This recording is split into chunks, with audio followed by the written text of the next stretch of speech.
Hey y'all, I'm Jason Bergeron from the D2, and we're back again with another full talk from the D2 Vienna 2019. This time it's Cornelius Dämmrich who gives a very interesting talk about the making of his 6088 AD image. I also want to give a shout out to Maxon for their generous support of this talk. We also appreciate you for watching this content to keep us motivated to bring you the best from the art viz field. Please consider subscribing if you haven't already. It's super easy, just hit that little button over there. It would mean the world to us. So just a quick note before we get to this video. We had a little bit of tech trouble at the beginning, so there's about a minute missing where Cornelius was introducing himself.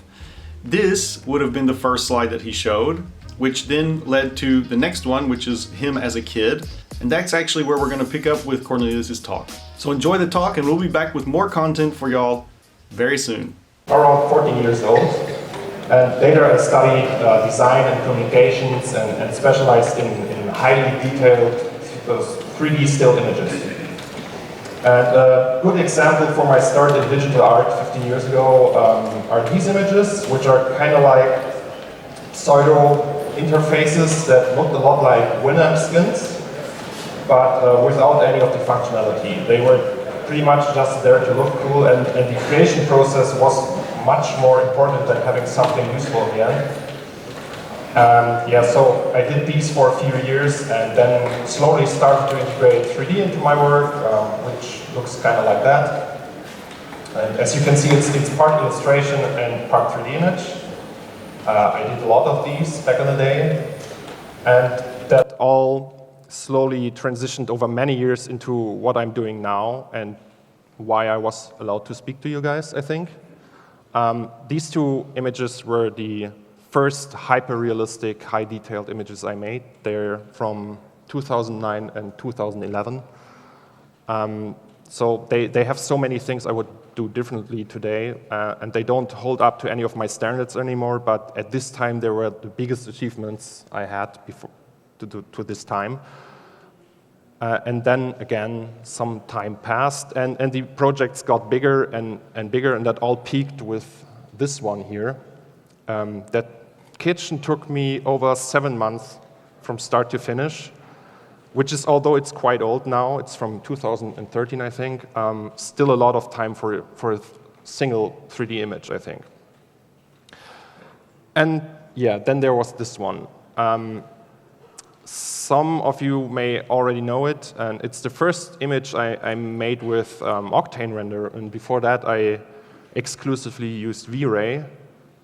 And I mention this because this image was kind of a turning point. I finished it in 2016, and to this day it was probably the most successful 3D image I have ever made, that got to a point where I really didn't want to do anything like that anymore, because the hype that it caused was getting so out of hand for me that it made me depressed, to say the least. But before I talk any further, I will just show you a short breakdown of it.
Thank you. That's really kind of you. Yeah, what usually happens after a project like this is that I take a really, really, really long break. And after that break, I get depressed again and stress myself a lot that I have to do more and can't relax any longer. And what happened was that I was on some sort of crossroads between another good-looking comfort zone project like this one or something I haven't done yet. And yeah, so many people saw and liked it, and I felt a lot of pressure to come up with something that needs to have the same impact. And so I decided to record a tutorial covering the whole process of one of my still image projects. And the plan was that I spend 2 months on the next image, then do voiceovers for like 4 weeks, and then get rich. But in reality, it was more like 9 to 10 months for everything, and I didn't get rich. So that's that. And that finally brings us to this one, which is the topic of today's talk. And I made that with Cinema 4D, Octane Render, Marvelous Designer, Fusion 360, DES 3D, and a bunch of other tools. And yeah, so the idea for the project itself came from these 2 images. And to explain that really short, I have like a list of blogs that I follow. And it's pretty much Tumblr with artsy and techy and generally interesting stuff on it. And I found the image of the pipes and the image of that girl in the costume or whatever that is on them and put them into my Pinterest account like years back, a long, long time ago. And I do that every other week. I go to these blogs, collect stuff I think looks cool, and at some point over time, these images connect to something in my head and form an idea for a project. And that's what these 2 did. They sparked something for whatever reason. And after having that initial spark, I started collecting more and more references. These are some reference images for the ground I wanted to create in the new image, and they're from no particular blog or anything. I just Googled dirty ground or something like that for a while and came up with that, and I saved them. And they ended up here somewhere. This is a screenshot of the Pinterest board I made for that project, and with some of the references I used. Most of them, most of the time, I'm not too harsh on myself to stick to the reference. It's more like a guideline for me in case I don't know in which direction I should go. And it also helps to learn in what relationship single elements like stones, buildings, and objects are to each other. What distance do they have, how big they are, and so on. And yeah, after collecting references for a while, so this is a video because I made a video tutorial. This talk will have a lot of videos. And yeah, after collecting this reference for a while, I usually start with blocking out scenes with primitive objects, and that's pretty much just sketching with 3D. And at this stage of the project, which was pretty much day 1, I was very careful and worked very, very cleanly. I named every layer and every object and took care that everything was aligned perfectly and neatly, just because I knew the whole scene will be huge in the end, and if I don't take care about that part now, I will hate myself later because there's simply no order to things. And yeah, this is how that block out looks after that day. And basically the whole image is done in that phase at day 1 or day 2. And if the composition is good and I feel happy with it, I won't change the camera angle anymore. It's fixed in that place. Maybe I do some other shots, but the main shot will be from a fixed perspective. And after that, it's only working out the details and make everything look pretty. And yeah, something else I only did once before with another project, with the kitchen project, is that I flipped the whole image on a horizontal axis during the process. And I did this because I tend to overlook details and flaws when I work on something for more than a few weeks, and this helped me to get a fresh look whenever I saw a work-in-progress image. And usually, when my work is done for the day, on one of these, I render out a daily rendering from that scene, and then I show it to friends and look at the details and let it sink for a bit. Yeah. And once I'm done blocking everything out, the first thing I usually fill with details is the ground layer.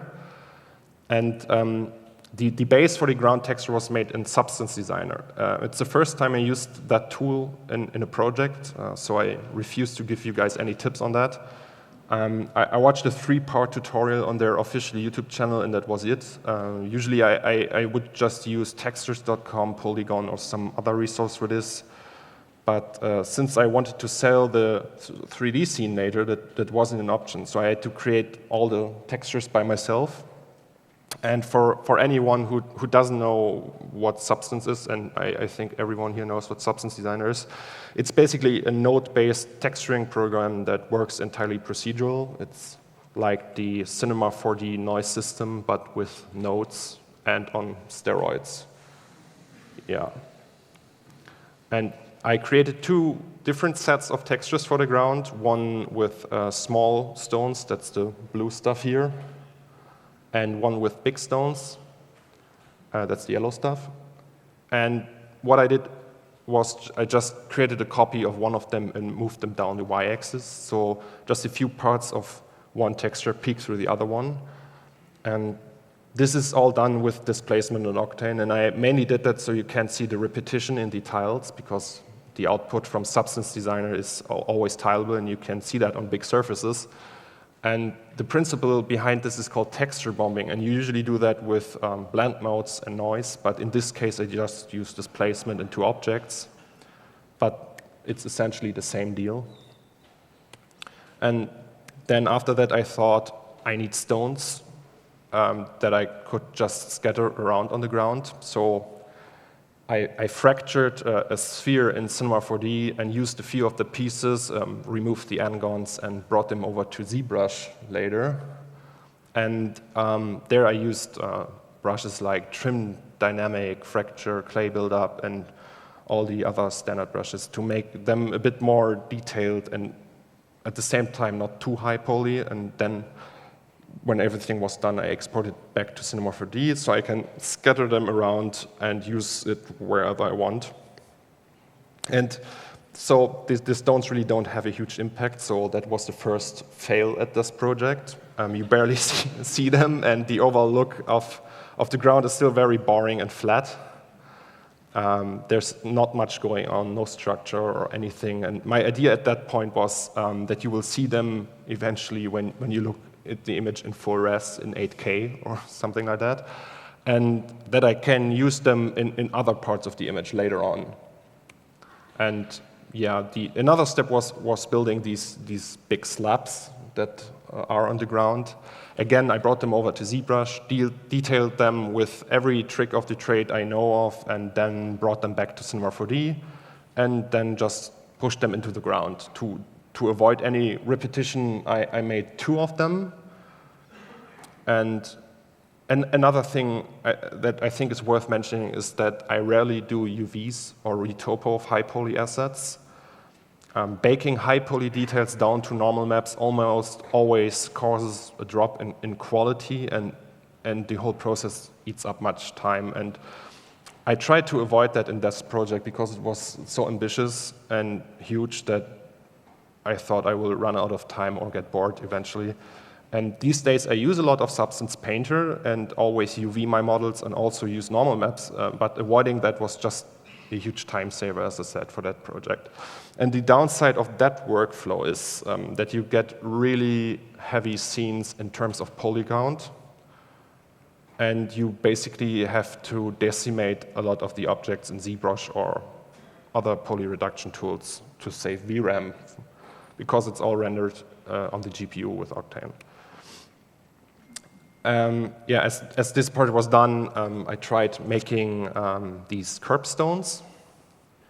I used parts of the spline that I made for the base plate of the ground to make a rough block out of the sidewalk, so I know how big it needs to be in the end. And then I just split a single poly of that sidewalk, modeled a curbstone with SDS modeling, and brought it over to ZBrush again. And as you see, it's always the same procedure, basically. Making a low poly block out, bring it into ZBrush, and then exporting it back and using variations and instances from that geometry. And what is kind of different from that workflow is these trash parts that are lying around in the scene. And I simulated them with Marvelous Designer. I almost always see people using that software to simulate clothing and fabric, and I do that too. But it's also very handy for garbage and trash and paper and everything in that direction. And the cool thing with Marvelous is it simulates in almost real time. And what I did was using parts of the scene as a collider for the simulation, and then just used gravity and wind to push planes against them so they fall, wrinkle, and behave like trash on the ground. And in addition to that speed and control you have with Marvelous, you get perfect UVs. Marvelous Designer was made with fashion designers in mind, so you lay out everything in these perfectly aligned sewing patterns, which at the same time act as the UV islands for the mesh. And as you can see, I just can texture them in Photoshop. It's super easy and handy. And here you can see dozens of papers. Yeah. This is how the ground looks with trash. So you might notice this is the already finished image from a different angle. I made the trash simulation way later in the process. But since we're talking about the ground right now, I thought I can show that now so nothing gets mixed up. And yeah, so another thing was to detail the ground even more. I used a very cool technique. And when I said earlier that I don't bake details into normal maps, I meant objects that have a closed 3D body. And, but in some cases, I bake planes with 3D details into textures, and then just reproject them so I don't have too many polygons to deal with. And to do this, I just map a black and white gradient on the y-axis and render it with a parallel camera. And this way I get undistorted depth information into a texture. And to explain really short why I need that, in order to get from 2D to 3D, you need depth information. And textures that use depth information are called displacement maps. There's basically no difference between a z-depth path and a displacement map, and you essentially can use them the same way. I just put a texture on a single polygon plane and put it everywhere where I need high poly details that can peek through other geometry. And it doesn't eat up much VRAM, it's easy to handle, and not much work either. And when everything is done, it looks like this. We have the base layer, we have trash, we have small stones, some dust, dirt, bigger plates, smaller plates, and all that fun stuff.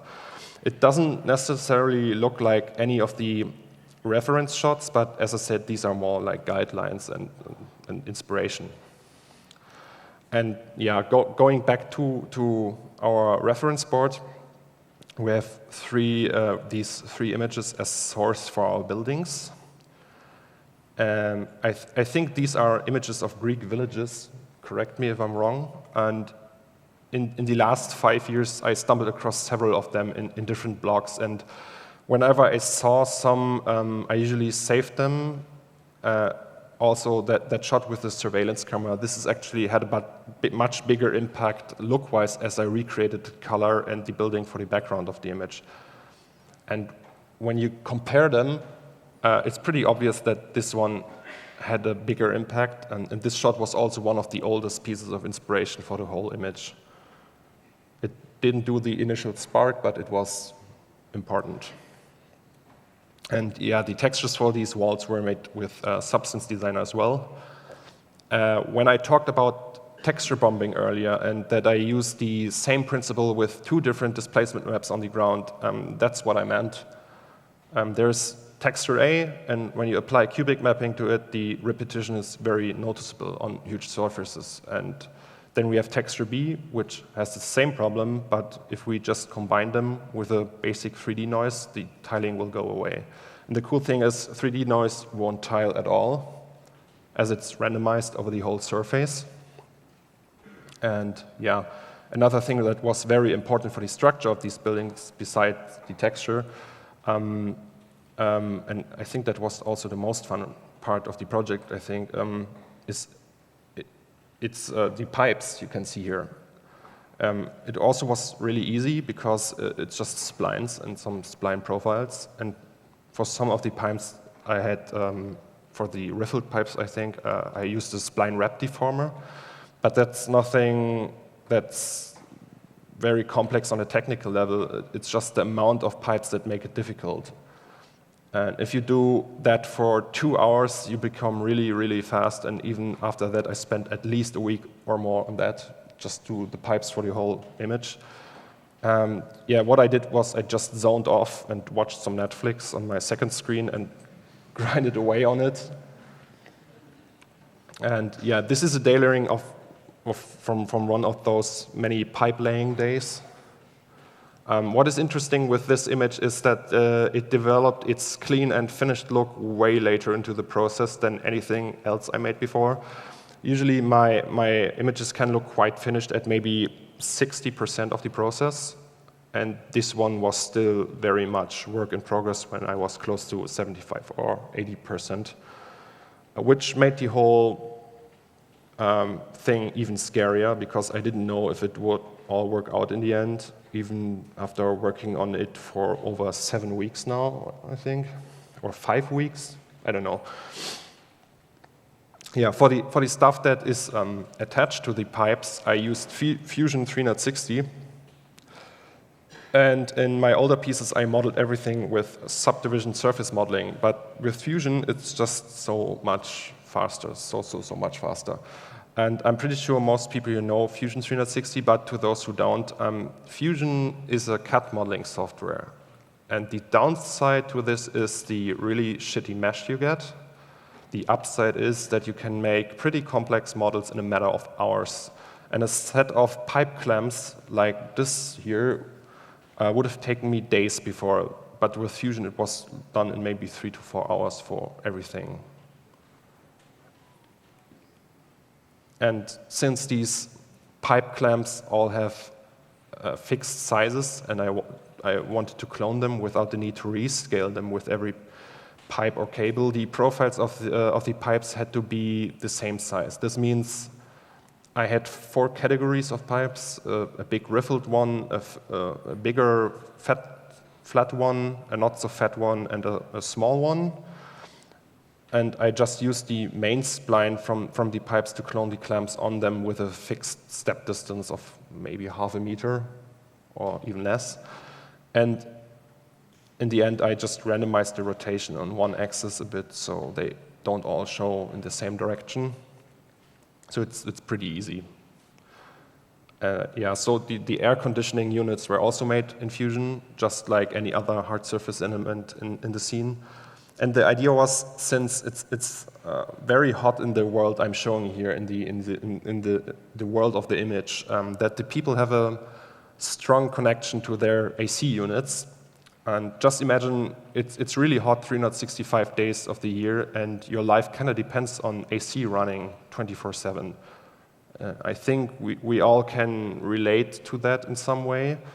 And I thought maybe the people who live there give them names, like soldiers name their guns sometimes if they're crazy, and write their names on it. So if you look at the finished image, you can see that one is named Fury, the other one is called Thunderstorm, and so on. And they made like a set of different AC units to spread across the whole alley I'm showing here. And besides these AC units, I also added posters to the mix. The posters on the wall are based on some weird made-up background story for the district they're in. I also used some memes from the internet, and I asked friends if they would like to draw something.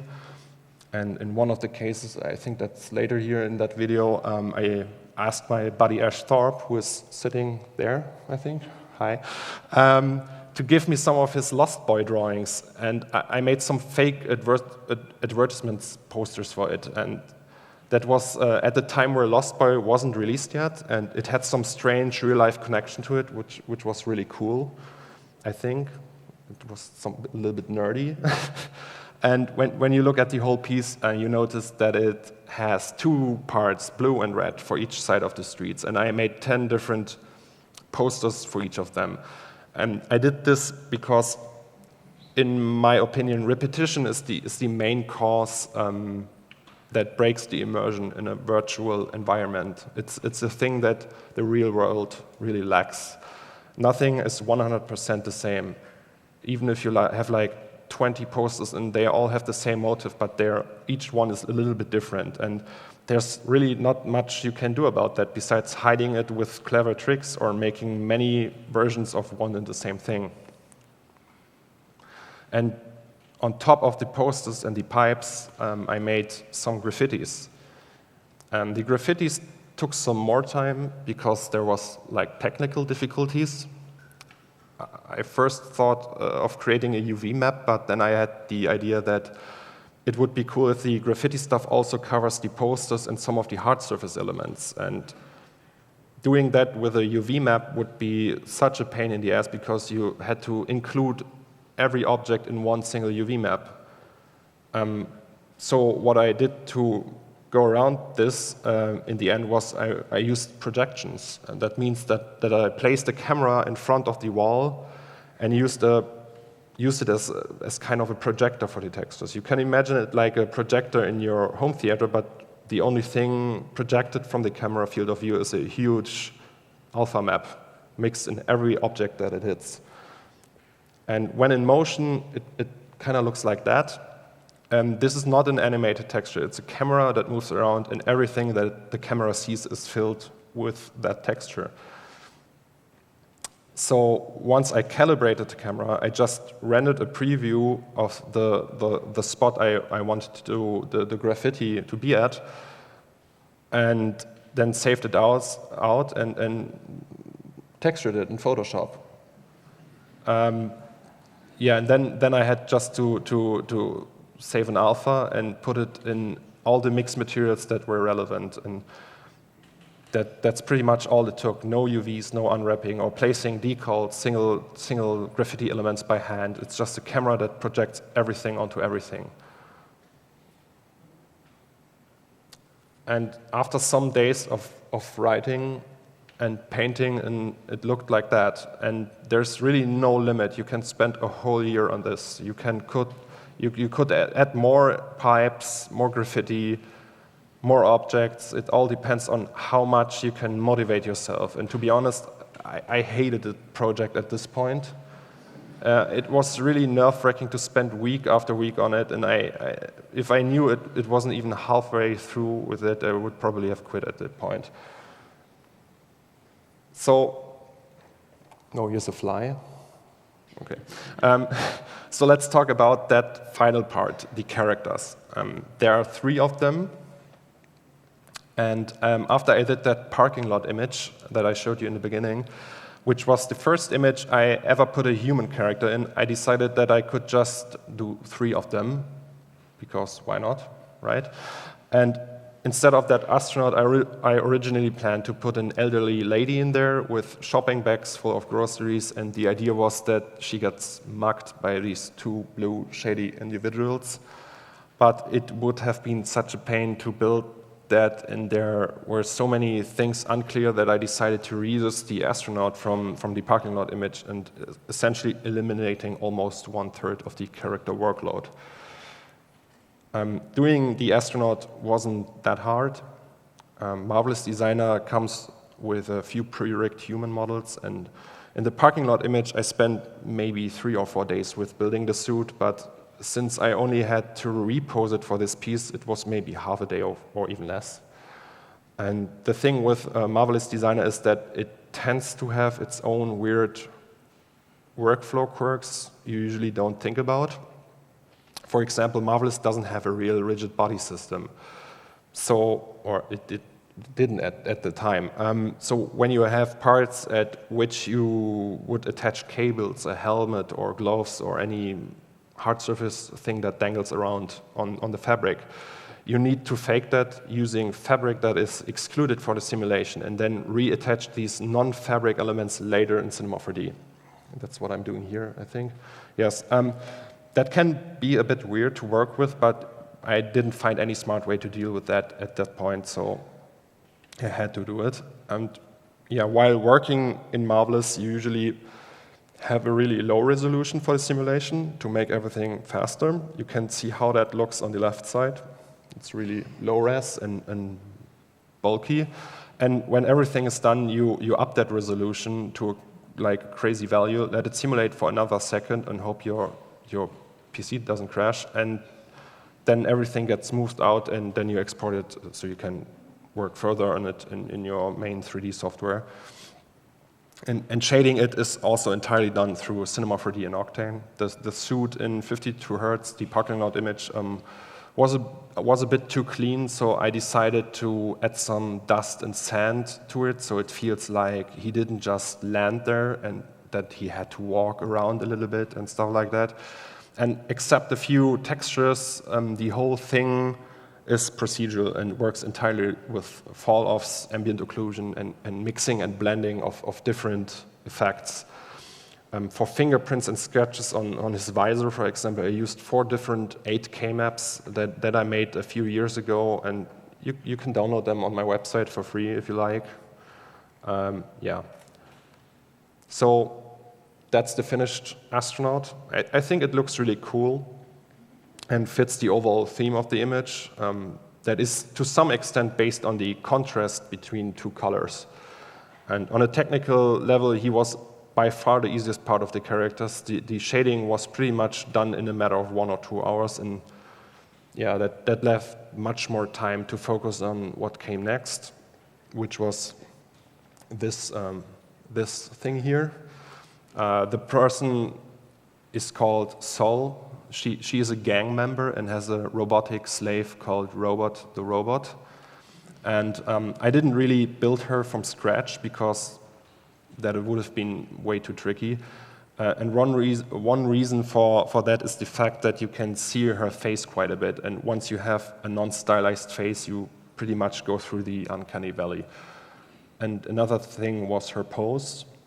The limbs are posed in a way that makes it hard to put clothes on her, and when you're up close you can see that it's not perfect, but considering that I'm far away from a pro character artist, I think that it turned out very good. But the question remains, how do I build a character when I can't build a character? And the answer is, I lie and I cheat. There is this software called D2 and most people know it from pornographic DeviantArt stories, but many concept designers use it for posing and reference shots, and the base rig it comes with is actually really, really powerful and good. You can buy shit tons of accessories. There are 100 different modifiers for breasts and butts and add-ons for sex positions. If you can think it's probably there. Anyway, you have these presets, and I pretty much went with it. I bought some additional tools like HD skin and some bend deformers or something like that, but that was pretty much it. And because I can't put clothing on her in her sitting pose, I had to find a way to animate her, morphing from a T-pose to her final sitting pose. And luckily, Marvelous Designer has a built-in workflow for this called pose morph. It can get quite glitchy, but after a few trials and adjustments, it works pretty good. Initially, I animated all that in D2 and even bought an exporter for Alembics that was around $90. But you can do all that with pose morphs, and it doesn't cost a thing. I learned that the hard way and did all the work of animating her manually in D2, and someone told me after I put all in the work that there's this pose morph feature in Marvelous Designer, so I wasted like a week, I think, on trial and error. Yeah, the materials for her skin are based on on the textures that came with the model in DES3D. They are set up via UDIMs, or UDIM, I don't know how to pronounce it, and neither C4D nor Octane supported UDIM at that point. So I had to work with like 8 different sets of textures for the whole character. These days, I would just reproject the UV sets to a single UV set, but back in the days, I didn't even know that that was possible, so I didn't. And the texture base was also way too clean, so I added some blue body paint and customized everything. These days, I would just do all of that in Substance Painter, but I couldn't afford it at the time, so I made it using Photoshop instead. And the idea behind the blue color of her face is that these gangs have so much control in the part of the city that they pretty much paint everything in their colors. Their clothing, the buildings, their bodies, bikes that are lying around in the background, everything. And the astronaut from the parking lot image ends up there for some reason, we don't know, and they assume by the color of his suit that he's part of the enemy team, ending up on the wrong side of the block. And that's also the reason why this whole piece, the whole image, is called 6088 AD, which is not the year it portrays, but the hex code for the blue color that's used in the image.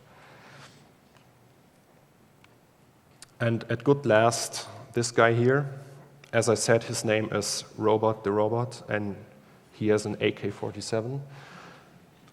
Building that guy was so much fun compared to other parts of the image, and was actually pretty easy.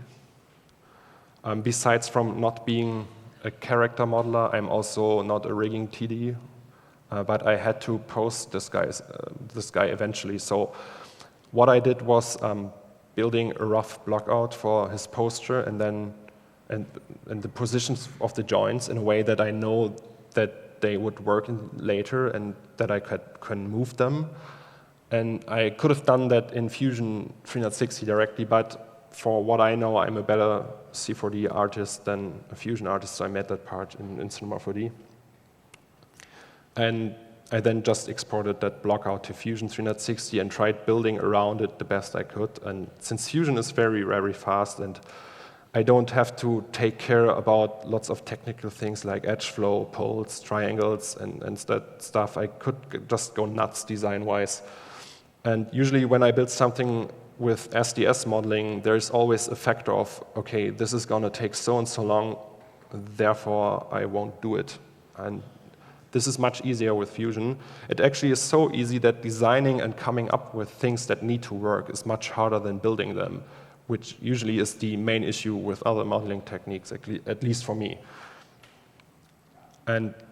And the plan was to learn rigging in a few hours and put a rig on that robot. That did not work. I tried, but it was all shit. So I just put null objects on every joint and moved them until the robot had a pose I was happy with. It's really like old school technique, if it's even a technique at all. And that was actually a lot faster than learning how to rig. Which I will eventually do, just like every other great thing I want to learn. And because he looked so naked, I decided to put a garbage bag over him. For that to work, I took away his arms because I couldn't make it work with them. And one downside with these CAD meshes that come from Fusion 360 or any other CAD software is that they have a horrible mesh, and that often causes problems with simulations in Marvelous Designer. And it is also often very high poly, which makes everything very slow. So I had to pull on that back and simulate it for quite some time until it looked okay. As you can see, it glitches out constantly and intersects with his arm, and yeah, it was a nightmare. Yeah, and because CAD meshes are so much worse than SDS meshes, they are crap if you want to unwrap them, which is cool because I often refuse to do that. But the fact forced me to texture this guy with procedural techniques, just like everything else in this scene. And I think besides from a few Marvelous Designer meshes, I didn't use any UV maps during the whole process. So it all came down to quad or triplanar mapping, ambient occlusion, fall-offs, and lots of mixed materials. And here we have it, the finished image with all three characters, all the pipes, graffitis, and posters. It nearly maxed out the capacity of my hardware, but could be rendered in over 8K eventually. And yeah, I will now show a short breakdown video of that scene that explains the whole talk and compress it into 1 minute. And yeah, there's like a lot of things I didn't cover, and if you have questions, you can come up to me after it and ask me. I would also like to thank Maxon for bringing me here, and I'm also part of their beta program and a C4D beta user, and I think their beta manager is walking around here somewhere. His name is Philip, and if you want to be a beta tester as well, you can ask him. So thank you for that, and now the breakdown.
Thank you.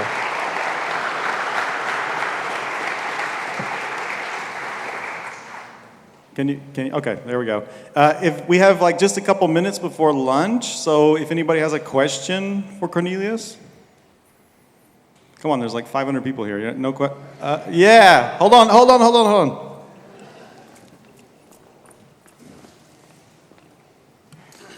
Thank you.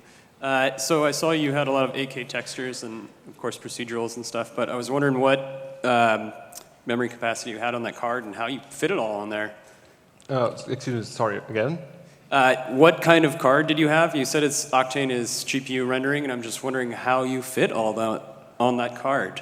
I had to decimate a lot of the meshes. Mm-hmm. So when they came from Fusion 360, some of them had close to 4 million polygons each, or more, or less, depending on the object. And I just put them in ZBrush and decimated them and tried to keep them under 1 million, basically. Yeah.